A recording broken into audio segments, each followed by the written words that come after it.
පින්වත්නි මේ ලෝකේ බුදුරජාණන් වහන්සේලා යමක් දේශනා කරන්නේ විමසලමයි.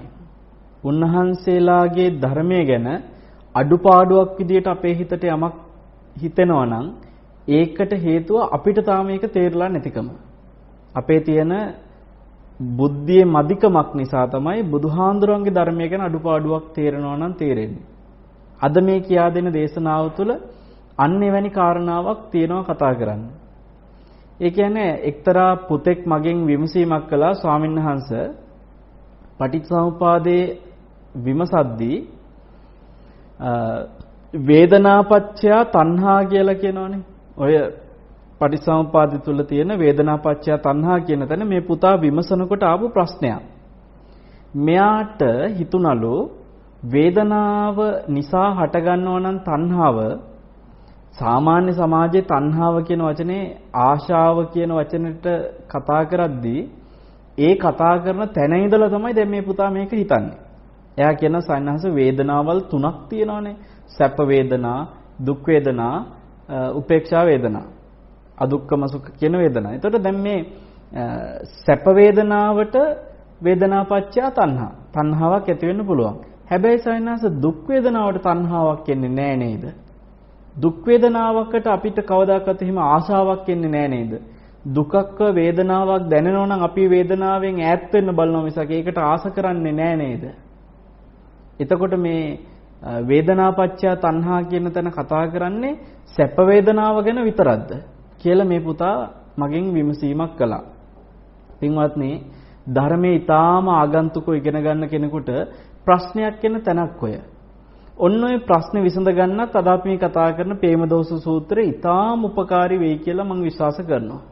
පින්වත්නි බුදුරජාණන් වහන්සේගේ ධර්මයේ තුල උන්වහන්සේ කියා දෙන දේ පිළිබඳව විශ්වාසයක් තියෙන්නට ඕනේ ශ්‍රද්ධාව තියෙන කෙනාට උන්වහන්සේ දේශනා කරන්නේ අවබෝධයෙන්මයි කියලා.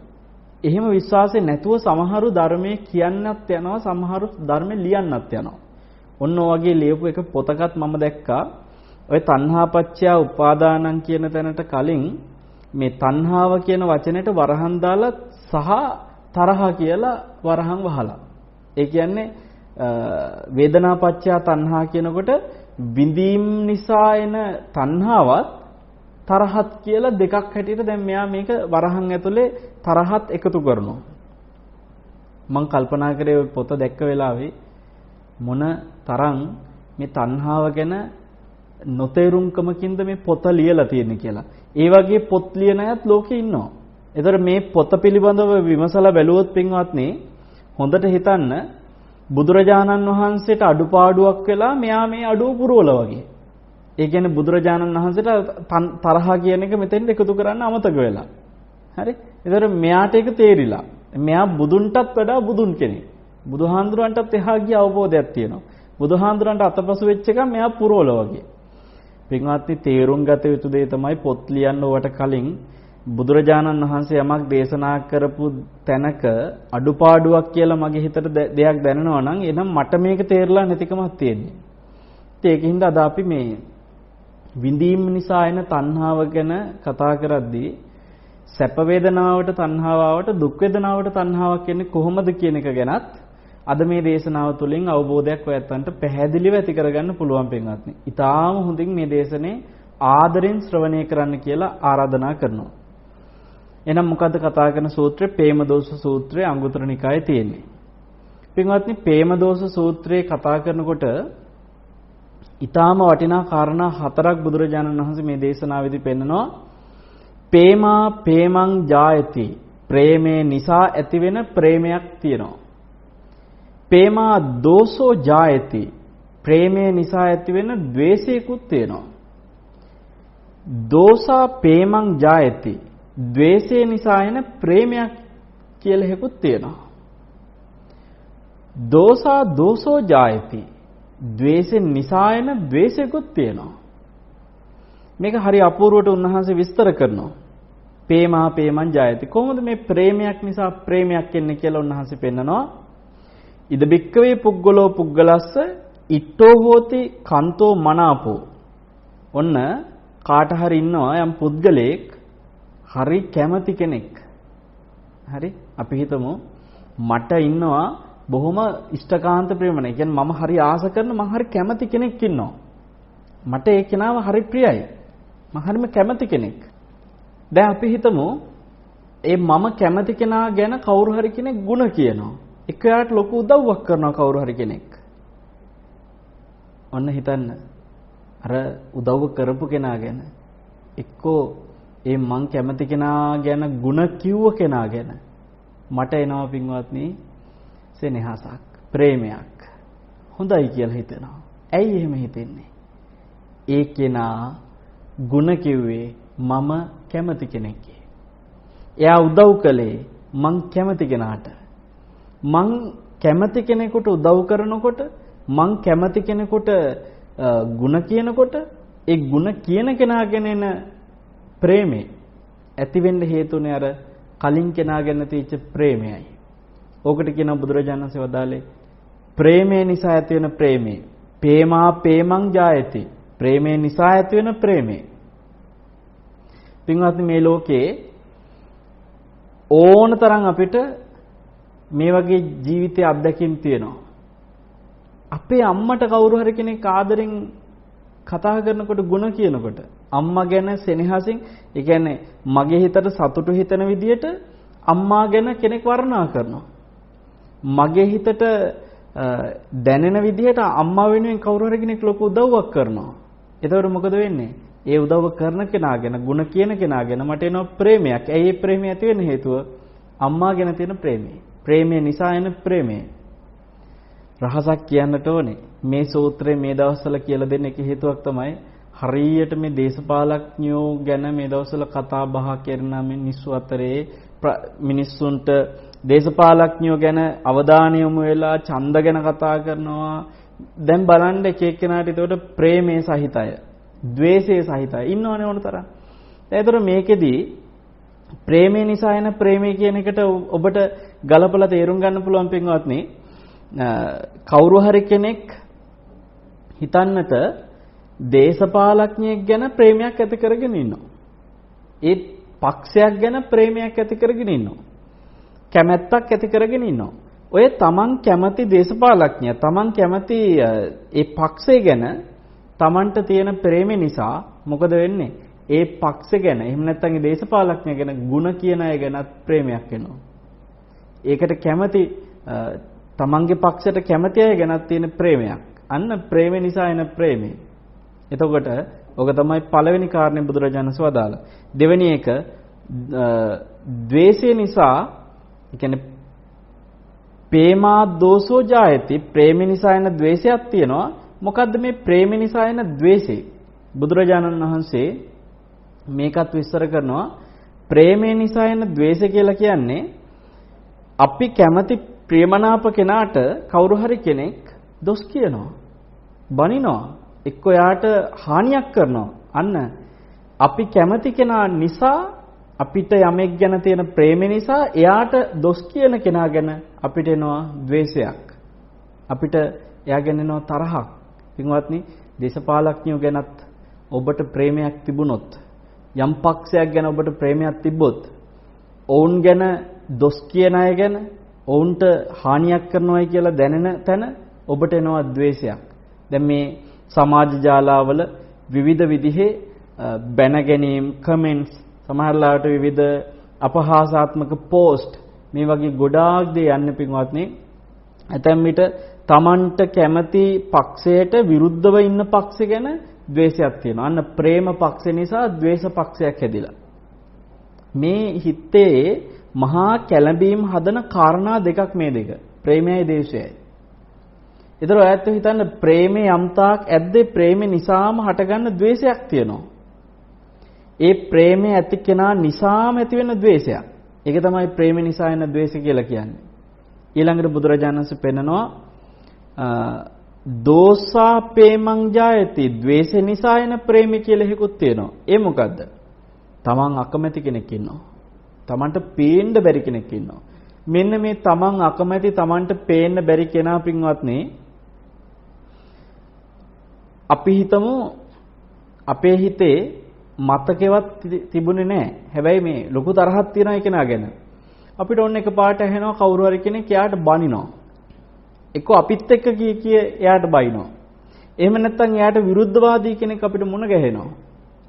එක්කෝ රූපවාහිනියක වෙන්න පුළුවන්. අපි අකමැති කෙනෙකුට කවුරු හරි කෙනෙක් දොස් කියනවා දකින්නවා. ඇහෙනවා.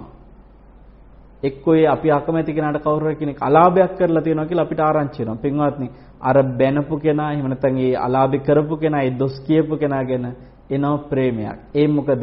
ද්වේෂ සහගත කෙනාට හානි කරපු කෙනා ගැන එන ප්‍රේමය. අර කලින් කෙනෙක් ගැන අපිට ද්වේෂයක් තිබ්බ නිසා පක්ෂයකට වෙන්න පුළුවන්, කෙනෙකුට වෙන්න පුළුවන්. ද්වේෂයක් තිබ්බ නිසා තමයි මේ ප්‍රේමය කියලා එකක් එන්නේ.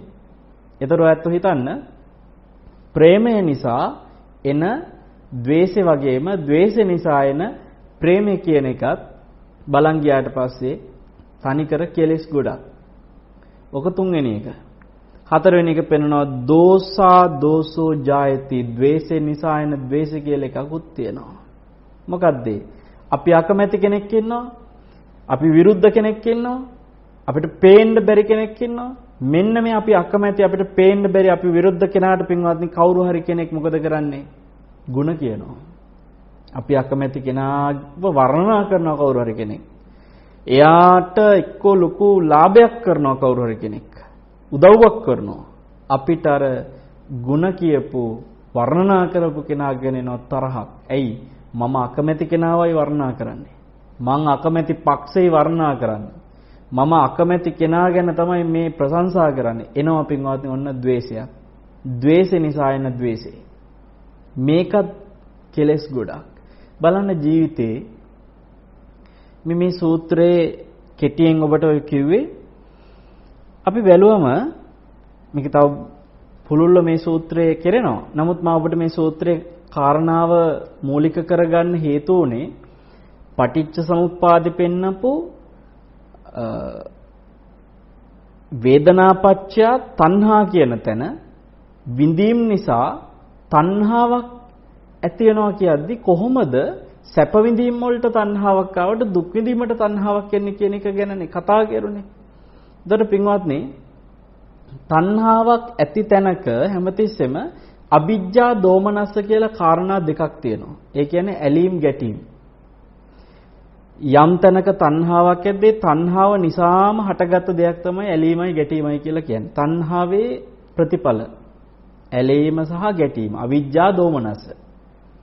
එතකොට මෙන්න මේ ඇලීම් ගැටීම් කියන එක හටගන්න විදි හතරක් තමයි ඔය ප්‍රේමදෝෂ සූත්‍රයේ පෙන්වන්නේ. ඇලීමක් නිසා එන ඇලීමකුත් තියෙනවා. ඇලීම නිසා එන ගැටීමකුත් තියෙනවා. ගැටීම නිසා එන ඇලීමකුත් තියෙනවා. ගැටීම නිසා එන ගැටීමකුත් තියෙනවා. දැන් ඔබට තේරෙන්නට ඕනේ පින්වත්නි තණ්හාව කියන එකේ ස්වභාවය තමයි මේ තණ්හාව ඇතිතැන ඇලෙනවා සහ ගැටෙනවා. ඒ ඇලෙනවා කියන එක කාමයට ඇල්ම වෙන්න පුළුවන්, රූපාරූපී ඇල්මක් වෙන්නත් පුළුවන්. මේක ගැඹුරින් කතා කරන දෙයක්කට යනකොට තමයි ඔය විස්තර කරන්න ඕනේ. කාමයේ කෙරෙහි තියෙන ඇල්ම තියෙන තැන තමයි තරහ තියෙන්නේ. හරිද? රූපී අරූපී ඇල්මත් එක්ක කිසිම තැනක තරහක් එන්නේ නැහැ. දැන් අනාගාමී වෙච්ච කෙනෙක් කාමයට තියෙන ඇල්ම නැති කරනකොට තරහක් නැති වෙනවනේ. එතකොට රූපී අරූපී ඇල්ම තාම ඉතුරු වෙනවා. ඒ තණ්හාව ඉතුරු නිසා. මොකද අනාගාමී වෙච්ච කෙනා තණ්හාව නැති කරලා නැහැනේ. අනාගාමී වෙච්ච කෙනා තවදුරටත් තණ්හාව තියෙනවා. එතකොට ඒ තණ්හාව නිසා මොකද වෙන්නේ? අනාගාමී වෙච්ච කෙනාට රූපී අරූපී ඇල්ම ඉතුරු වෙලා තියෙනවා. ඇල්ම කියන එක පැත්තෙන්. ඒතර ගැටීම එහෙනම් හැමතිස්සෙම සාපේක්ෂව ඉතුරු වෙන්නේ කාම රාගයත් එක්ක. කාමයට තියෙන ඇල්මත් එක්ක. එහෙනම් මේ ප්‍රේමදෝෂ කියන සූත්‍රයේ පේනවා මෙතන මේ කතා කරන ප්‍රේමය නම් වූ ඇල්ම කාමයේ සහිත ඇල්මක්. කාමයේ සහිත ඇල්ම තියෙන තාක් විතරයි තරහ කියලා එකක් තියෙන්නේ. කාම රාග ගැන කතා කරද්දී පටිඝ කියලා තරහක් කතා කළා. කාම ඡන්ද කියලා නීවරණකදී කතා කරනකොට ව්‍යාපාද කියලා තරහක් ගැන කතා කළා. හැම තැනම පින්වත්නි කාමයේ ගැන කතා කරන්නේ කොතනද? එතන ද්වේෂය තියෙනවා. මේ තරහ බැඳිලා තියෙන්නේ. හරියට නිකන් මේක මොන වගේද කියලා කියනවා නම් මේ ගහෙන් පොත්ත කියන එක වෙන් කරන්න පුළුවන්. ගහයි පොත්තයි කියන එක වෙන් කරත හැකි ඕන වෙලාවක. හැබැයි ගහයි පොත්තයි වගේ නෙමෙයි මේකට අපිට කියන්නේ කිරි පැණි වගේ කියලා. මොකද කිරි පැණි එකතු වුණාට පස්සේ මේ දෙක ආයි වෙන් කරන්න බෑ. මේ දෙක එකට එකතු වෙලා යනවා. ගහයි පොත්තයි කියන එකේ පොත්ත වෙන් කරත හැකියි. ඒ දෙක එකට එකතු වෙලා වෙන් කරන්න පුළුවන් එක. මේක ඇවිල්ලා වෙන්ව තිබිලා එකතු වුණාට පස්සේ ආයි වෙන් කරන්න බැරි දෙයක්. අන්න ඒ නිසා අපිට කියන්න සිද්ධ වෙනවා කොතෙන්ට හරි ප්‍රේමයක් එකතු වුණොත් ද්වේෂය ඒකට එකතු වෙනවා. කොතන හරි ද්වේෂයක් එකතු වුණොත් ප්‍රේමය එතන එකතු වෙනවා. කොතන හරි පින්වත්නි ප්‍රේමයක් එකතු වෙලා තියෙනවද තව තවත් ප්‍රේමයකට එකතු වෙන්න පුළුවන්. කොතන හරි ද්වේෂයක් එකතු වෙලා තියෙනවද ද්වේෂයත් එතෙන්ට එකතු වෙන්න පුළුවන්. ඔබට තේරුම් ගන්න මෙතනදී ලොකු දෙයක් තියෙනවා. ඒ තමයි මේ ලෝකේ ප්‍රේමයක් කියලා කියන මේ ඇලීමක් කියන එක හටගන්නේ පින්වත්නි හැමතිස්සෙම සාපේක්ෂව අපි හඳුනා ගන්නා පරිසරෙත් එක්කයි.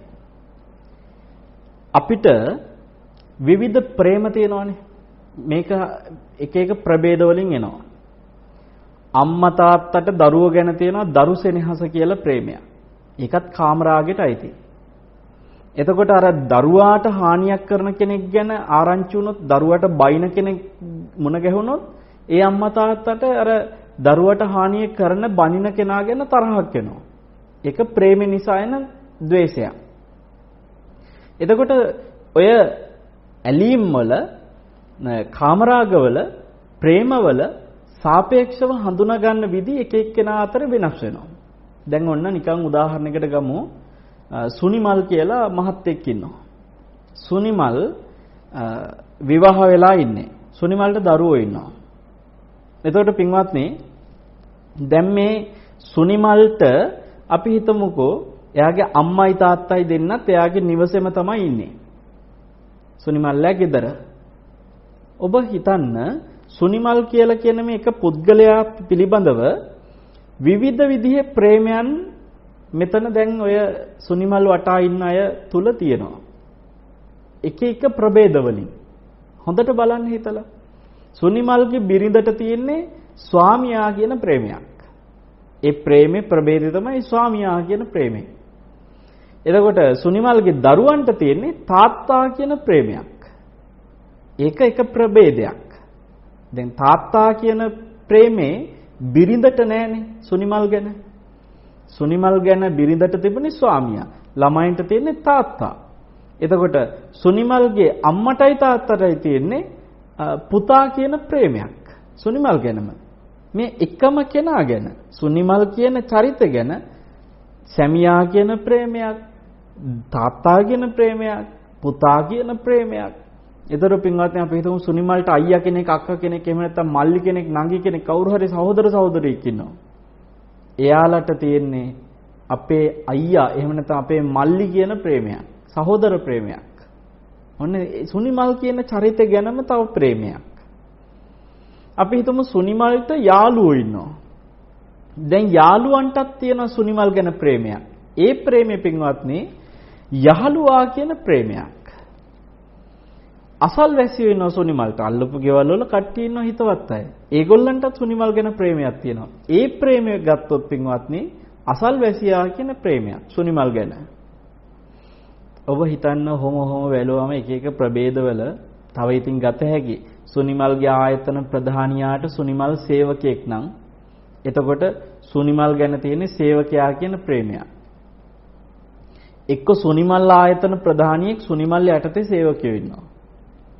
දැන් එතකොට ඒ ආයතනයේ සේවකයන්ට සුනිමල්ව ආයතන ප්‍රධානියා වශයෙන් පේන ප්‍රේමයක්. පන්සලේ නායක හාමුදුරුවන්ට සුනිමල් මහත්තයව දායක මහත්තයා කියන ප්‍රේමයෙන්.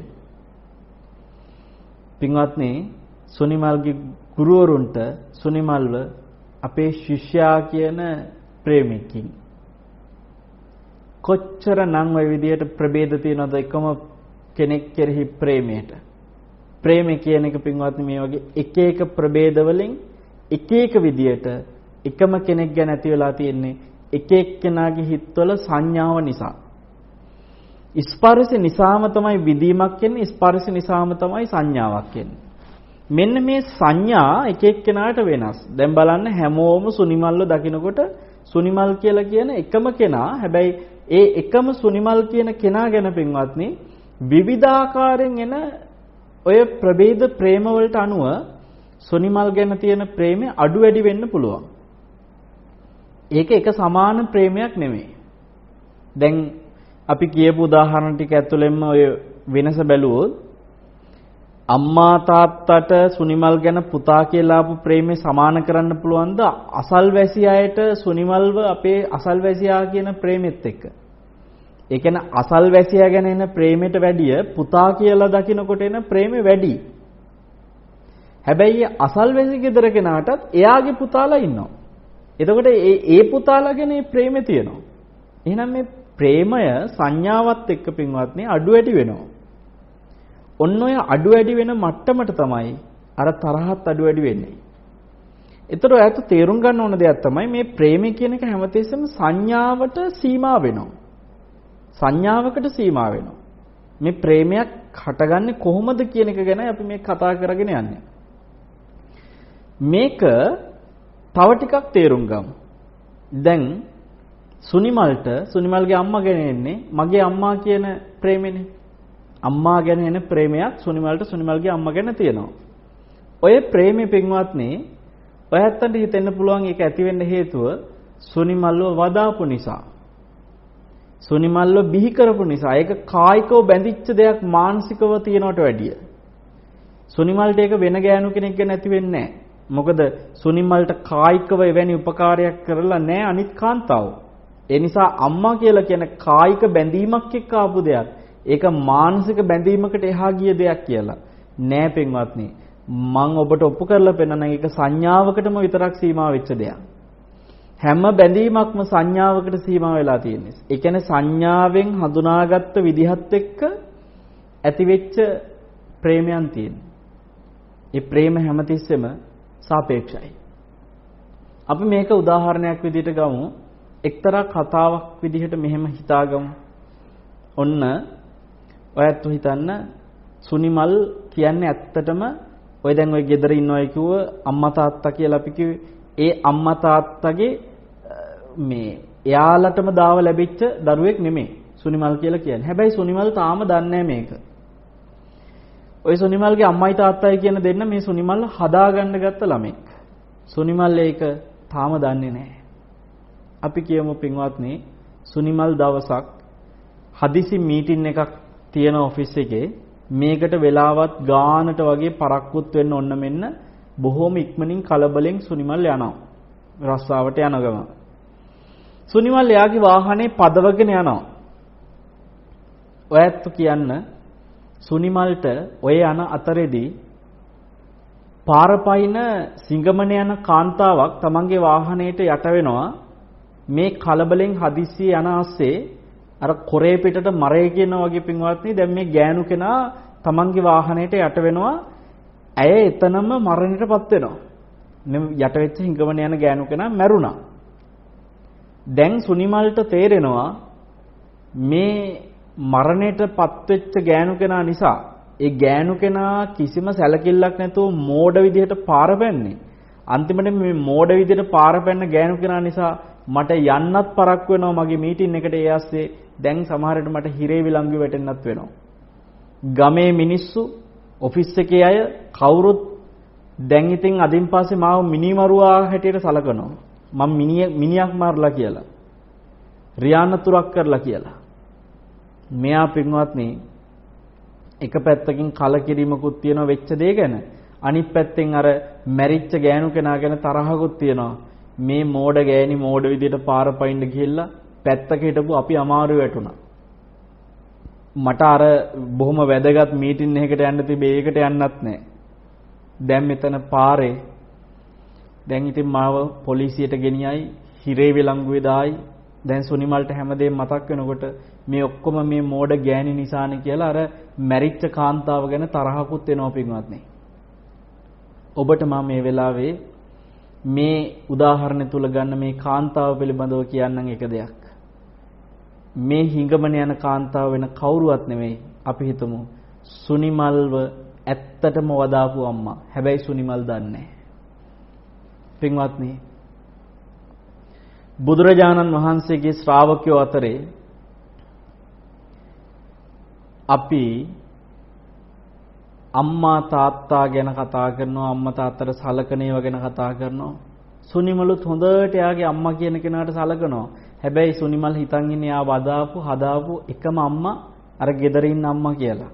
නමුත් පින්වත්නි, ඇත්තටම සුනිමල්ව වදාපු අම්මා තමයි මේ හිඟමනේ යන කාන්තාවක් විදියට මහපාරේ තමන්ගේම වාහනයට යට වෙලා ඔහු අතින්ම මරණයටපත් උනේ.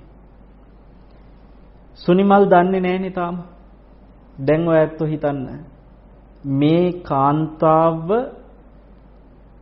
ගැන තරහක් තාමත් සුනිමල්ගේ හිතේ තියෙනවා. ඔබ හිතන්න පින්වත්නි, සුනිමල් අතින් යට වෙලා මරණයටපත් වෙච්ච ගෑනු කෙනා වෙනුවෙන් නිවසේ අය යම්කිසි උපකාරයක් කරන්න ඕනි කියලා ඒ කාන්තාවගේ නිවස හොයාගෙන යනවා. යනකොට සුනිමල්ගේ දැන් සුනිමල් හිතාගෙන ඉන්න තමන්ගේ අම්මා තාත්තා කියලා හිතන් ඉන්න. ඇත්තම කතාව සුනිමල්ව හදාගන්න ගත්ත මේ අම්මයි තාත්තයි විස්තර දැනගන්නවා මේ සුනිමල් අතින් යට වෙලා මැරලා තින්නේ සුනිමල්ව ඇත්තටම වදාපු අම්මව කියලා. තාම සුනිමල් දන්නේ නැහනේ. දැන් මෙතෙක්කල් ලෝකෙට හංගගෙන හිටපු රහස. පින්වත්නි, මේ හදාගන්න ගත්ත අම්මයි තාත්තයි මෙතෙක්කල් සුනිමල්ට එලි නොකරපු රහස ඔන්න සුනිමල්ට ගිහිල්ලා කියනවා, හිරේ ඉන්න සුනිමල්ට ගිහින් කියනවා, පුතේ ලুকু කතාවක් තියනවාට කියන්න. ඔයා අතින් හැපුණේ ඔයාව ඇත්තටම වදාපු අම්මා කියලා. සුනිමල්ට සම්පූර්ණ කතාව කිව්වට පස්සේ පින්වත්නි, සුනිමල් දැන් ඉන්නේ හිරේ. සුනිමල් මෙතෙක්කල් එයාගේ හිතේ තිබිච්ච තරහ අර ගෑනු කෙනා ගැන දැන් සුනිමල්ට හිතින් මැවිලා දැනෙන්න ගන්නවා. මාව වදපු අම්මා, අනේ මට මගේ අම්මත් එක්ක වචනයක්වත් කතා කරන්න ඉඩක් ලැබුණේ නැහැ. එයාගේ මරණයටපත් වෙලා මේ වෙලාවේ එයාගේ මිනිය දකින්නවත් මට තාම ඉඩක් නැහැ. දැන් තමයි සුනිමල්ට අර වදාපු අම්මා ගැන පොඩි හරි සෙනෙහසක් එනවනම් එන්නේ. ඔබ හිතන්න මේක දැනගත්තොත් නේ ඔය විදිහට සෙනෙහසක් ආවත් එන්නේ. ටිකක් හරි එන්නේ. හොඳයි. අර හදාගන්න ගත්තු අම්මයි තාත්තයි ඔය කතාව කිව්වෙම නැත්තම් සුනිමල් ජීවිත කාලෙම තමන්ගේ අතින් මැරිච්ච ගෑනු කෙනා ගැන කලකිරීමක් සහ පසුතැවීමක් තියෙන්නත් පුළුවන්. තරහක් තියෙන්නත් පුළුවන්. මං අමාරු වෙටන මේ කොහෙවත් යන ගෑණියෙක්ින්ද කියලා තරහක් තියෙන්නත් පුළුවන්. හැබැයි තමන්ගේ අම්මා මැරුණා කියලා දැනෙන දුක සුනිමල්ට කවදාකවත් දැනෙන එකක් නෑ පින්වත්නි. ওই කතාව දැන නොගත්තනම් අන්න එහෙනම් ඔබ තේරුම් ගන්න. දැන් මොකද්ද මේ කියන්නේ? මේ වෙලාවේ සුනිමල්ට සංඥාවක් තියෙනවා. හදාගන්න ගත්ත අම්මා ගැන. ඒ තමයි මගේ ඇත්ත අම්මා කියලා. ඒ සංඥාවට අනුව තමයි පින්වත්නි සුනිමල්ට ඒ කාන්තාව කෙරෙහි ප්‍රේමයක් තියෙන්නේ. අම්මා කියලා ප්‍රේමයක් තියෙන්නේ සංඥාව නිසා. නමුත් ඒ සංඥාව ඇත්ත නෙමෙයි. එතකොට අර හිඟමනේ ගිය ගෑනු කෙනාගේ ඇත්ත කතාව දැනගත්තේ නැති තාක්කල් සුනිමල් දන්නේ නැහැ, සුනිමල්ට සංඥාවක් නැහැ මේ මගේ ඇත්තම අම්මා කියලා. ඒ සංඥාව නැති තාක්කල් පින්වත්නි සුනිමල්ට කවදාකවත් අම්මා ගැන එන ප්‍රේමය අර කාන්තාව ගැන එන්නේ නැහැ. හිඟමනේ යන ගෑනු කෙනා ගැන අම්මා ගැන එන ප්‍රේමයක් එන්නේ නැහැ. ඔය ඇත්තෝ මේ හිතගෙන දැන් තේරුම් ගන්න, මේ අවබෝධයෙන් විමසන්න. එහෙනම් කොතන හරි ප්‍රේමයක් එන්නේ පින්වත්නි සංඥාවට අනුවයි. දැන් සුනිමල්ට කතාව ගිහිල්ලා කියනකොට හිරේ ඉන්නකොට සුනිමල් මේ හදාගන්න ගත්ත අම්මයි තාත්තයි ගිහිල්ලා ඇත්ත කතාව කියනකොට දැන් සුනිමල්ගේ හිතේ එනවනම් ආදරයක්. අනේ මගේ අම්මද ඒ හැපුණේ කියලා දැන් සුනිමල්ට දුකක් හිතෙනවනම්, සුනිමල්ට දැන් මේ මැරිච්ච කාන්තාව ගැන ප්‍රේමයක් එනවනම් පින්වත්නි ඒ එන්නේ අර සංඥාව නිසා නෙමෙයිද? හඳුනා ගැනීමක් ආපු නිසා නෙමෙයිද? ඒ සංඥාව නොවන්නට ඔය ප්‍රේමය ඇති වෙයිද?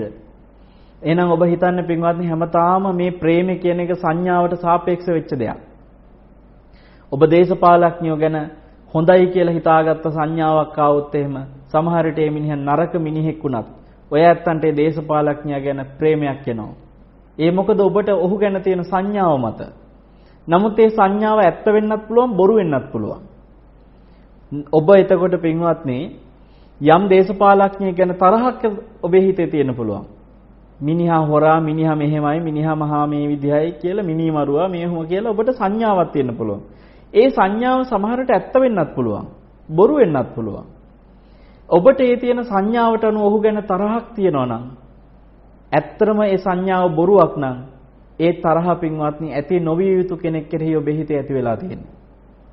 එහෙනම් මේ ප්‍රේමයක් ඇති වෙන්නේ සංඥාවට අනුව, ද්වේෂයක් ඇති වෙන්නේ සංඥාවට අනුව. ඔය සංඥාවට අනුව ඇති වෙන ප්‍රේමය යම් තැනකද ඒ ප්‍රේමය ඇති කෙනා නිසා තව තවත් තරහ ඇති වෙන්න පුළුවන්, තව තවත් ප්‍රේම ඇති වෙන්න පුළුවන්.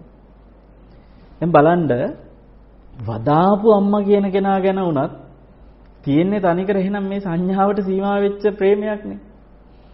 එතකොට ලෝකේ Taman හොඳයි කියලා හිතන අය කාලයක් යනකොට නරකයි කියලා හිතෙන්නේ ඔන්න ඕකනේ. සමහර ලාවට Taman පෙම්වතිය එක්ක සම්බන්ධය තියාගෙන ඉන්නකොට ඒ පෙම්වතිය හොඳයි කියලා හිතාගෙන බඳිනවා. කසාද බැඳලා පස්සේ එයා ගැන හිතාගෙන හිටපු සංඥාව දැන් වෙනස් වෙනවා. සංඥාව වෙනස් වෙනකොට මොකද වෙන්නේ? අර හොඳයි කියලා හිතාගෙන හිටපු පෙම්වතිය ගැන දැන් එනවා ද්වේෂයන්. මෙතෙක් ප්‍රේමයක් තිබ්බා, ප්‍රේමේ ද්වේෂයට හැරෙනවා. තරහ ඇති වෙනවා. සමහරවිට අපි හිතමු තමන්ගේ පෙම්වතිය හරි අවංකයි කියලා සංඥාවක් තියෙනවා. ප්‍රේමවන්තයෙකුට තියෙනවා තමන්ගේ පෙම්වතිය හරි අවංකයි කියලා. ওই සංඥාවට අනුව අර පෙම්වතිය ගැන ප්‍රේමයක් තියෙනවා. කාලයක් යද්දි පින්වත්නි ඔයත් හිතන්න ඔය පෙම්වතිය අවංකයි කියලා හිතන් හිටියට මෙයාගේ වංචාකාරී දේවල්, වංක ගති, හොර වැඩ ඔන්න දැන් මෙයාට එළි වෙනවා. තේරුම් යනවා. මොකද වෙන්නේ? මෙතෙක්කල් අවංකයි කියලා හිතාගෙන ඉන්නකොට තීච්ච සංඥාවට ඒ ප්‍රේමයක් තිබ්බද ඒ ප්‍රේමේ පින්වත්නි දැන් බිඳෙනවා. දැන් මොකද වෙන්නේ? ඇය අවංකයි කියලා හිතුවට මේකි බලන් ගියාම අවංක නෑනේ. මේකේ හරිය හොඳයි කියලා හිතන් හිටියට බලන් ගියාම මේකේ හොඳ නෑනේ. දැන් මොකද වෙන්නේ පින්වත්නි? ප්‍රේමේ හැරෙනවා ද්වේෂයට. ද්වේෂයක් එනවා දැන්. අර වංචාකාරී කුහක කිසිම මේ හොඳක් දකින්නේ නැති මහා ජරා ගෑණියෙක් මේ ගෑණි කියලා දැන් ඒ ගෑණිගේ අර තියෙන තමන්ට යම් ආකාරයක අපි හිතමු මොනවා හරි වංචාවල් කරා නම් වෙන අයථා සම්බන්ධ තියන් හිටන මේ ඔක්කොම ආරංචි වෙනකොට ඒන සංඥාවට අනුව තමන් ප්‍රේම කරපු කෙනා ගැනම ද්වේෂයක් එනවා. ඔය එහෙම ද්වේෂ ආවට පස්සේනේ ප්‍රේම කරපු කෙනාව තමන්ගේ මතින් මරලා දානවා. මේ මොකද මේ ප්‍රේමයේ හැරුණ ද්වේෂයට? පින්වත්නි ඔය ප්‍රේමේ ද්වේෂයට හැරෙන එකත් ද්වේෂේ ප්‍රේමයට හැරෙන එකත් දෙකම තියෙන තණ්හාව නිසා. දෙකම තණ්හාව නිසා. ඒක තමයි මේ තණ්හාපච්ච උපාදාන කියන එකේ තණ්හාව ප්‍රේමයට සම කරන්න එපා. තණ්හාව ප්‍රේමෙත් නෙමෙයි, තණ්හාව ද්වේෂෙත් නෙමෙයි. ප්‍රේමයයි ද්වේෂයයි කියන සියල්ල හටගන්නේ තණ්හාව ඇතිවෙන. දැන් මම ඔබට ඔය කිව්ව කතාවෙම ඒ කියන්නේ තමන්ගේ පෙම්වතිය ගැන හොඳ කෙනෙක් කියලා අවංකයි කියලා සංඥාව ඇතිතාක් ප්‍රේමේ ඒ සංඥාව නැතුව මේ කාන්තාව මහා වංචාකාරී හොර වැඩ කරපු කෙනෙක් කියලා දැනගත්තට පස්සේ ද්වේෂය කියලා දෙකක් ආවයි කියවනේ. පින්වත්නි ඔය ද්වේෂයයි ප්‍රේමයයි කියන දෙකම තණ්හාව නිසා ආවයි කියලා මං කියවනේ. අපි ගමුකෝ එහෙම තණ්හාවක් නැති කාන්තාවක්. දැන් මේ උදාහරණය ඇතුලේ මම කතා කරපු තමන්ගේ පෙම්වතිය අවංකයි කියලා හිතන් ඉඳලා පස්සේ වංචාකාරී ගැහණියක් කියලා තේරුම් ගත්ත කෙනාට අපි නමක් කියමුකෝ නිකන් උදාහරණයකට දර්ශන කියලා. මෙයා මේ පෙම්වතාට අපි නමක් කියමු දර්ශන. මේ දර්ශන කියන පෙම්වතා තමන්ගේ පෙම්වතිය ගැන සංඥාවෙන් හොඳයි කියලා හිතාගෙන ඉඳලා ප්‍රේමෙ තිබිලා පස්සේ දර්ශනට අර පෙම්වතිය ගැන ඒ ප්‍රේමෙ ද්වේෂයට හැරුණේ මෙයා මං හිතපු තරම් එහෙම අවංක කෙනෙක් නෙමෙයි බලන් ගියාම මහා වංචාකාරියෙක් කියලා හිතුනේ. ඔය දර්ශනගෙම තවත් දර්ශනයක්. දර්ශනට පේන තවත් සිද්ධියක් අපි මේ වෙලාවේ උදාහරණයකට ගමු මේ කාරණේ තවත් පැහැදිලි කරගන්න පිටුමත්නි. ඔබ හිතන්න දැන් මේ දර්ශන කොහේ හරි ඔය කොළඹ ආයතනක රස්සාවට යනවා. මෙයා රස්සාවේ ඉවර වෙලා ගෙදර එනකොට විහාර මහා දේවී උද්‍යානය ළඟින් එන්නේ කියලා. දැන් දර්ශන තමන්ගේ පෙම්වතිය හරිය අවංක කෙනෙක් කියලා ප්‍රේමේ තියෙනකොට ඔය ප්‍රේමයේ තියෙන කාලේ දර්ශන ඔතන විහාර මහදේවී උද්‍යානය ළඟින් බස් එකේ එනවා. එනකොට දර්ශන දකිනවා අර උද්‍යානය ළඟින් එනවා තමන්ගේ මේ අවංකයි කියලා හිතාගෙන ප්‍රේමයේ තිබිච්ච තමන්ගේ පෙම්වතිය වෙන පුරුෂයෙක් එක්ක එනවා. ඔය විහාර මහදේවී උද්‍යානය ළඟින්. දෙන්න පාක් එකේ හොඳට ඉඳලා එනවා. මෙයා බස් එකේ යද්දි දකිනවා. පින්වත්නි දර්ශනට තවදුරටත් මේ බස් එකේ එතනින් එහාට යන්නවත් හිතට ශක්තියක් නැහැ. දර්ශන ඉක්මනට කලබලෙන් ඊළඟ හෝල්ට් එකෙන් බස් එකෙන් බැහැලා එනවා හොයාගෙන. මේ දැක්ක දේ යාගේ හිතට දරා ගන්න බෑ. පස්සේ හොයලා බලනවා. බලනකොට ඇත්තටම ඇයමයි. දැන් තමයි දර්ශනට ප්‍රේමේ නැති වෙන්නේ. සංඥාව නැති වෙච්ච තැන. අවංකයි කියලා දර්ශනගේ හිතේ තීච්ච ඇය ගැන තීච්ච සංඥාව නැති වෙච්ච නිසා දර්ශනට ඇය ගැන තීච්ච ප්‍රේමේ නැති වෙනවා. ඒ ප්‍රේමේ නැති වුණාට පස්සේ දැන් එන්නේ සංඥාව ඇය ගැන ඇය මහා වංචාකාරියෙක් කියලා. ඒ සංඥාවට අනුව දැන් එනවා මොකද්ද? ද්වේෂය. දැන් මම ඔබට කියවනේ ඔය ප්‍රේමය ආවෙත් තණ්හාව නිසා, ඔය ද්වේෂය ආවෙත් තණ්හාව නිසා කියලා. අපි දර්ශනවම උදාහරණයට අරගෙන බලමු තව සිද්ධියක්. දර්ශන ආය දවසක බස් එකේ උතනින් එනවා. එනකොට පින්වත්නි කොතෙකුත් ඕ වගේ ඕන තරම් ගෑනු ළමයි පිරිමි ළමයි ඔය උද්‍යානය ළඟින් යනවා එනවා පේනවා. අපි හිතමුකෝ මේ සිද්ධිය වෙන්න කලින් වෙච්ච දෙයක්. මේ තමන්ගේ පෙම්වතියගේ සිදුවීම වෙන්න පෙර දර්ශන උතනින් එනකොට හැමදාම ඕන තරම් ගෑනු ළමයි දකිනවා. පිරිමි ළමයි එක්ක ওই පාක් එකේ යන වෙනවා දකිනවා. හැබැයි දර්ශන වෙනදටත් එහෙම වෙන කාන්තාව දැක්කා කියලා, වෙන ගැහැණුන් දැක්කා කියලා, වෙන ගෑනු ළමයි දැක්කා කියලා දර්ශනට බස් එකෙන් බැහැලා යන්න තරම් හිතක් ආවේ නැහැනේ. දර්ශනට දුකක් ආවේ නැහැනේ. දර්ශනට පීඩාවක් ආවේ නැහැනේ. ඇයි ඒ පින්වත්නි? දර්ශනට ඒ බාහිර ඒ ගෑනු ළමයි දැක්කට ඒ ළමයි ගැන ප්‍රේමයක් හිතේ නැහැ. ද්වේෂයක් හිතෙත් නැහැ. ඒ අනිත් ගෑනු ළමයි ගැන දර්ශනක හිතේ ප්‍රේමිකුත් නැහැ, ද්වේෂිකුත් නැහැ. ඇයි ඒ? දර්ශනට ඒ කාන්තාව ගැන තණ්හාවක් නැහැ. මම ඔබට කියන්නේ තණ්හාව නිසායි ප්‍රේමය එන්නේ, තණ්හාව නිසායි ද්වේෂය එන්නේ.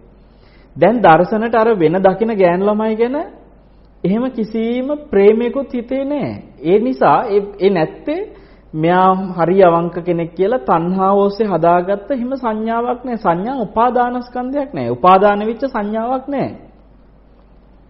එහෙම සංඥා නැති තැන පින්වත්නි ඒක මාරු වෙලා ද්වේෂයට හැරෙන්න දෙයක්වත් නැහැ. ඔය අපේ ලොකු සාහිණහන්සලා අපිට කියන ලස්සන කතාවක් ඉස්සර මේ පැහැදීම ඇති කෙනාටම බය වෙන්න කියලා. කවුද පහදින්නේ? පැහැදිච්ච කෙනාටම බය වෙන්න කියලා. ඇයි පින්වත්නි පැහැදිච්ච කෙනාට බය වෙන්න කියන්නේ? කාගෙන හරි අපිට මේ අපි කියමු වෙන කෙනෙක් අපි කෙරෙහි ඔන්න දැන් පැහැදිලා තියෙනවා කියලා. ඒ කියන්නේ යාගේ හිතේ අපි ගැන යම් තණ්හාවක් ඇහැදිලා ඉවරයි. අපි ගැන උපාදානයක් ඇහැදිලා ඉවරයි. ඒක යා අපිට පැහැදිලා තියෙන්නේ දැන්. දැන් මේ පැහැදිච්ච පැහැදීම ඔබ කියන්න අපි ගැන තීච්ච දැන් මම කියන්නේ සාමාන්‍ය ලෝකයේ මිනිස්සුන්ගේ තියෙන පැහැදීම් ගැන. ඒවා එන්නේ තණ්හාවත් එක්ක. මේ සාමාන්‍ය මිනිස්සු අපිට පහදින්නේ ගොඩක් වෙලාවට තණ්හාව නිසා. හාමුදුරුවෝ හරි ලස්සනට කරුණු කියනවා. හාමුදුරුවෝ අපිට අවබෝධය ඇති කරලා දෙනවා. හාමුදුරුවෝ අපිට ලස්සනට විස්තර කරනවා. ඕ වගේ මොනවාට හරි ආපු ඇලීමක් වෙන්න පුළුවන් අපි ගැන තියෙන පැහැදීම. ඔන්න ඕ වගේ තණ්හාව නිසා ඇතිවෙච්ච ඇලීමක් තියෙනවා නම් අපි ගැන ඒ ප්‍රේමය පින්වත්නි ඕනෑම මොහොතක එයාගේ සංඥාව එක්කෝ කවුරු හරි කෙනෙක් මොනවා හරි කරලා වෙනස් කරන්න මොකක් හරි කළාද ඕන වෙලාවක ඒක ද්වේෂයට හැරෙන්න පුළුවන්. ඇයි දැන් ප්‍රේමයක් තියෙන නිසානේ ද්වේෂයට හැරෙන්නේ. ප්‍රේම නිසා එන ද්වේෂය. ඒ නිසා කියනවා පැහැදිච්ච කෙනාට වැඩියෙන් බය වෙන්න කියලා. හරියට ඔක තේරෙන උදාහරණයකට කියනවා නම් අපි හිතමු පින්වත්නි දැන් මේ බෝතලේ වතුර නැහැනේ. මේකේ වතුර නැහැ. ඉතින් මේකේ හැලෙන්න දෙයක්වත් නැහැ. හැබැයි මේකේ වතුර තිබ්බොත් මොකෝ වෙන්නේ? හැලෙන්න දෙයක් තියෙනවා. ඒ කියන්නේ පැහැදීම කියන වතුර කෙනෙකුගේ හිතේ තියෙනවා නම් අපි ගැන ඕනෑම මොහොතක හැලෙන්න දෙයක්වත් දැන් තියෙනවා කියන එකයි. දැන් අර දර්ශනට එයාගේ පෙම්වතිය ගැන තණ්හාව නිසාම ඇතිවෙච්ච ප්‍රේමේ නම් වූ වතුරක් එයාගේ හිතේ පිරලා තිබ්බනේ. ඒක නිසා තමයි දර්ශනට තමන්ගේ පෙම්වතිය පිළිබඳව හැලෙන්න දෙයක් තිබ්බේ හිතේ. තණ්හාව නිසා ඇතිවෙච්ච දෙයක්. හැබැයි දර්ශන වෙන ගෑනු ළමයි දැක්කට දර්ශනට එහෙම ප්‍රේමයකුත් නැහැ, තරහකුත් නැහැ. මොකද උනේ? දර්ශනට හැලෙන්න වතුරක් නැහැ හිතේ වෙන අය ගැන. එහෙනම් මේ වතුර ප්‍රේමය නම් වතුර පුරව ගන්න පින්වත්නි තණ්හාව නිසා. එහෙනම් ද්වේෂයත් ඇති වෙන්නේ ඒ ප්‍රේමයත් එක්ක මේකට බැඳිච්ච දෙයක් කියලා තේරුම් ගන්න. ප්‍රේමෙත් එක්ක එකට බැඳිච්ච දෙයක් ද්වේෂ කියලා කියන්නේ. ඔයත් අන්න එතකොට තේරෙන්නේ නැද්ද තණ්හාව ඇති තැනම තියෙන දුක. තණ්හාව දුක හදනවායි කියලා කිව්ව ඕකයි. ප්‍රේමයක් දුකක්, ද්වේෂයක් දුකක්. ඇයි හිතන්නකෝ දර්ශනට තමන්ගේ පෙම්වතිය පිළිබඳව ඇතිවෙච්ච ඔය පීඩාකාරී කිසිම මේ අර හිතේ නලියන කිසිම දෙයක්, ඇලීම් ගැටීම් කිසිම දෙයක් අර පාරේ දකින සාමාන්‍ය ගෑනු කෙනෙක් ගැන දැක්කට ඇති උන්නේ නැහනේ. එතන නැද්ද යම් උපේක්ෂාවක්? මේක සරල ඔබට තේරුම් ගන්න මේ කියන්නේ. තණ්හාව නැති තැන ඇති වෙන නොඇලෙන නොගැටෙන උපේක්ෂාවේ රසය පින්වත්නි තණ්හාව විසින් විනාශ කරලා දානවා. ඒ නිසාම දැන් එතකොට ඔබට හිතේ හරි ඉතින් දර්ශනට මේ පීඩාකාරී ස්වභාවය ආවේ ද්වේෂ නිසානේ කියලා. ප්‍රේමෙ තීච්ච තැන කාලේ ඇගෙන ආදරය සෙනෙහස ප්‍රේමෙ තීච්ච කාලේ දර්ශනට එහෙම පීඩාවක් තිබ්බේ නැහැ නේ කියලා හිතේ. නෑ පින්වත්නි. මේ සූත්‍රය හොඳට බලන්න. ප්‍රේමෙ නිසායන ප්‍රේමෙ වගේම ප්‍රේමෙ නිසායන ද්වේෂෙකුත් තියෙනවා. අපි කියමු තමන්ගේ පෙම්වතිය ගැන ප්‍රේමෙන් ඉන්න කාලේ ඇය දිහා කවුරු හරි කෙනෙක් නිකන් ඕනෑකමින් බැලුවත් ඇති තරහ යනවා. වෙන අපිට එහෙම ප්‍රේමයක් නැති ගෑනු කෙනෙක් දිහා කවුරු හරි බැලුවා කියලා අපිට එහෙම වෙන්නේ නැහනේ. ඇයි අර අපිට තරහ ඇති උනේ අපේ හිතේ ප්‍රේමේ ඇතිවෙච්ච ගැහණිය දිහා තව කෙනෙක් බලපු හින්දා. පාරේ යන වෙන ගෑනු කෙනෙක් දිහා තව මිනිහෙක් බැලුවා කියලා අපිට අර ඒ මිනිහා බලපු කාන්තාව ගැන අපේ හිතේ තණ්හාවක් නැත්තම් ප්‍රේමයක් නැත්තම් අපිට තරහකුත් නෑ අර පුරුෂයා ගැන. ඒතර ඔයයන්ට තේරෙනවද? ද්වේෂය ආපු තැන විතරක් නෙමෙයි පීඩනේ තියෙන්නේ. ප්‍රේමේ තියෙන තැනත් ඕනෑම තැනක ද්වේෂය එන්න පුළුවන්. ඇය ගැන ආදරෙන් ඉද්දි ඇයට කවුරු හරි කෙනෙක් දොස් කිව්වද? ඇය දිහා බැලුවද? ඇය පිළිබඳව මොකක් හරි අඩුතරමේ සැකයක් හරි හිතට ආවද? ඕන තැනක පීඩාවක් නෙන්නේ පින්වත්නි. ප්‍රේමේ නිසා එන ද්වේෂ කියන එක ප්‍රේමෙන් වෙලිලා ඉන්න තැනක් තියෙනවා. ඒ ප්‍රේමේ සංඥා මාරලා ද්වේෂයට හැරිච්ච තැනක් තියෙනවා. මේ ඔක්කොම තණ්හාවත් එක්ක තියෙන පීඩාකාරීකම්. මේ ප්‍රේමදෝෂ සූත්‍රය හරියට තේරෙනවා නම් ඔයයන්ට පින්වත්නි මේ දේශපාලඥයෝ ගැන ප්‍රේමය ඇති කරගන්නෙත් නැහැ, දේශපාලඥයෝ ගැන ද්වේෂය ඇති කරගන්නෙත් නැහැ. ඔයත් වෙනනම් තේරුම් ගන්න යම් දේශපාලඥයෙක් ගැන ඔබට ප්‍රේමයක් තියෙන්නේ තණ්හාව නිසා. යම් දේශපාලන පක්ෂයක් ගැන ඔබට ප්‍රේමයක් තියෙන්නේ තණ්හාව නිසා. යම් දේශපාලන පක්ෂයක් ගැන ඔබට තරහක් තියෙන්නේ තණ්හාව නිසා. යම් දේශපාලකයෙක් ගැන ඔබට යම් තරහක් තියෙන්නේ තණ්හාව නිසා. තණ්හාව නැති තැන පින්වත්නි කිසිම දේශපාලකයෙක් ගැන ප්‍රේමයකුත් නැහැ, ද්වේෂයකුත් නැහැ. තණ්හාවක් ඇති කරගත්තේ නැති තැන කිසිම දේශපාලන පක්ෂයක් ගැන අන්නේ තාක්කල් කිසිම දේශපාලන පක්ෂයකට ඇති ප්‍රේමයකුත් නැහැ, ද්වේෂයකුත් නැහැ. හිත සංසිඳිලා. ඉතින් රටේ මිනිස්සු පින්වත්නි දේශපාලනය කරන්න කියලා ගිහිල්ලා තණ්හාවෙන් පිරීලා තණ්හාව නිසා උපාදානය කරගෙන කර්ම සකස් කර කර ආය ආය විපාක පිනිස භවයේ පිනිස ඒ කියන්නේ භවයම සකස් කරමින් උපතට කර්ම සකස් කර කර උපදී යන වැඩපිළිවෙලට තව පෝර දා ගන්නවා මේ දේශපාලනයක් නිසා. නැත්තන්ට මේ ප්‍රේමදෝෂ සූත්‍රයෙන් මේ ගෞතම බුද්ධ ශාසනයෙම හිත නිවා ගන්න දැන් බලන්න සරල සූත්‍රයක්. හැබැයි මේ සූත්‍රය බොහොම ගැඹුරකට යන්න පුළුවන්. ඔබට ලොකු ගැඹුරක් නොවෙන්නට සරල කරලා මම මේ උදාහරණ උපමා අරගෙන ඔයත්තන්ට කියලා දෙන්න පින්වත්නි. බුදුරජාණන් වහන්සේ පෙන්නනවා මේ ලෝකේ තමන්ට යම් ඇලීමක් හටගන්නේ ඇහැට පේන දෙයක් නිසා නම්, කනට ඇහෙන දෙයක් නිසා නම්, නහයට දැනෙන, දිවට දැනෙන, කයට දැනෙන, හිතට හිතන මේ අපි ගන්න අරමුණු ලෝකෙනේ පින්වත්නි මේ සංඥා ඔක්කොම හදාගන්නේ. අපිට පෙනිච්ච දේවල් ගැන, හිච්ච දේවල් ගැන මේ බැඳීම් ඔක්කොම හදාගන්නේ මේ අරමුණු ලෝකයේ ඇතුලේ. එතකොට ඔබ හිතන්නේ මේ අරමුණු ලෝකයේ තුල අපිට මේ ප්‍රේමයකට, උපාදානයකට, තණ්හාවක් ඇති වෙන්න මොන වගේ හේතුද බලපාන්නේ? මම ඕක තේරුම් ගන්න එක සිද්ධියක් කියන්න. භද්‍රක ගාමිනී කියලා කෙනෙක් බුදුරජාණන් වහන්සේ හම්බෙන්න ඇවිල්ලා කියනවා ස්වාමීනි මට කියලා දෙන්න දුක හටගන්නේ මොනවා නිසාද දුක නැති වෙන්නේ මොනවා නිසාද කියලා කෙටියෙන් කියන්න කිව්වා. සමහර විට කලබලෙන් ඉන්නේ ඒ වෙලාවේ. මෙයා ගම් ප්‍රධානියෙක්. භද්‍රක නම. බුදුරජාණන් වහන්සේ කියනවා භද්‍රක ඒ කියන්නේ මේ වෙලාවේ භද්‍රකගේ ගමට බුදුරජාණන් වහන්සේ චාරිකාවේ වැඩලා හිටපු වෙලාවක තමයි මෙයා මේ මුණ ගැහිලා බුදුරජාණන් වහන්සේගෙන් මේ ප්‍රශ්නේ අහන්නේ.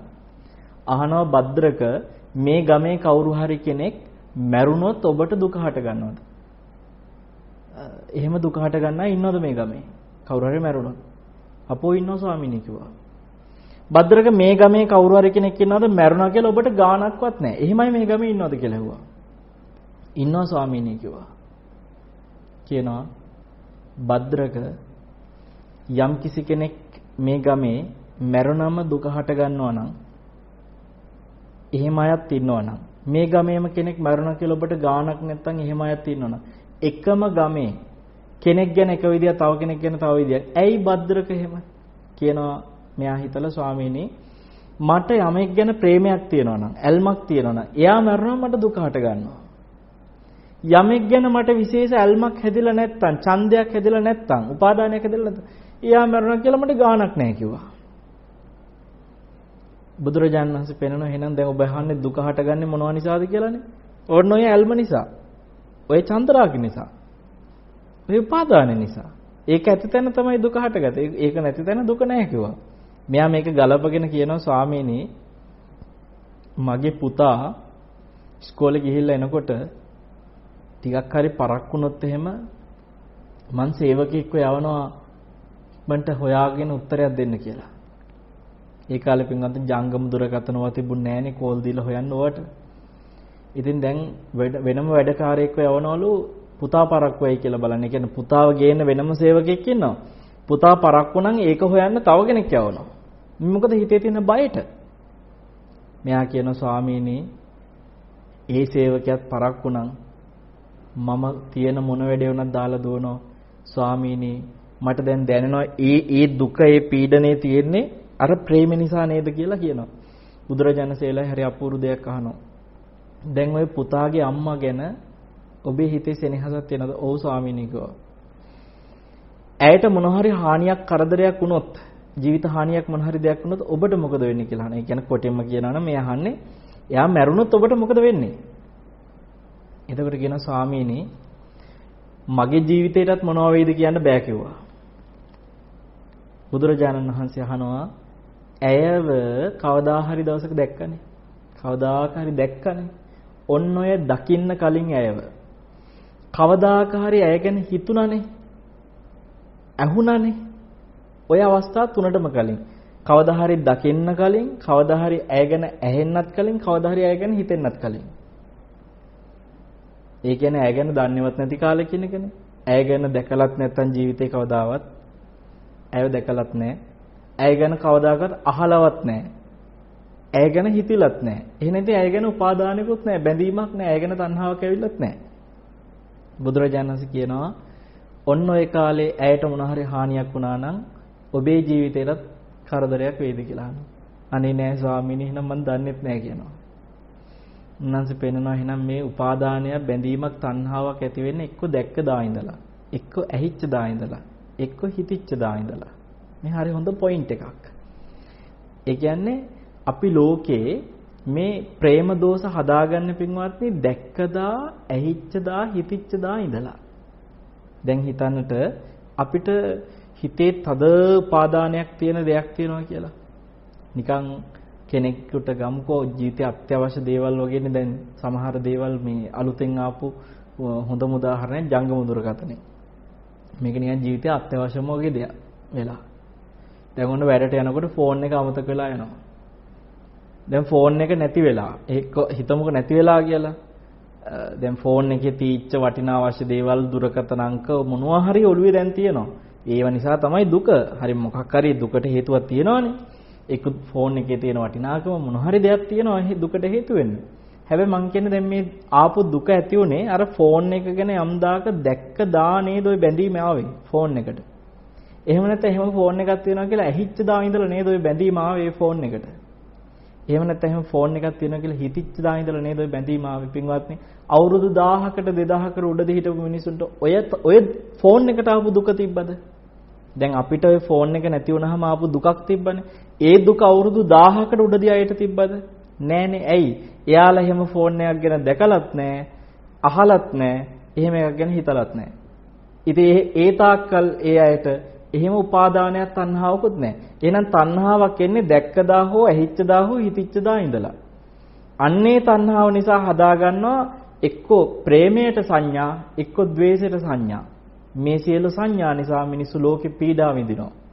ඔය ඇත්තන්ට පින්වත්නි, එවැනි පීඩා විඳින හිතක් ඔබේ මනසේ සැහැල්ලුව නැති කරලා මහා වේදනාකාරී විදිහට 1000ක් විතර දැවෙන විදිහට ජීවිතේ මහා පසුතැවෙමින් ප්‍රශ්න දැන් සියදිවි නසා ගැනීම වේවා මේ හැම දෙයක්ම ජීවිතේ අවුල් වියවුල් තැවුල් හැම දෙයක්ම හැදිලා තියෙන පින්වත්නි මූල බීජය තමයි ඔය තණ්හාව කියලා කියන්නේ. එතකොට ලෝකේ තණ්හාව දුරු කරන්න හිතක් පහළ වෙන්නෙම මේ සංඥාවේ තියෙන 1000 දැවෙන ස්වභාවය තේරිච්ච දාටයි.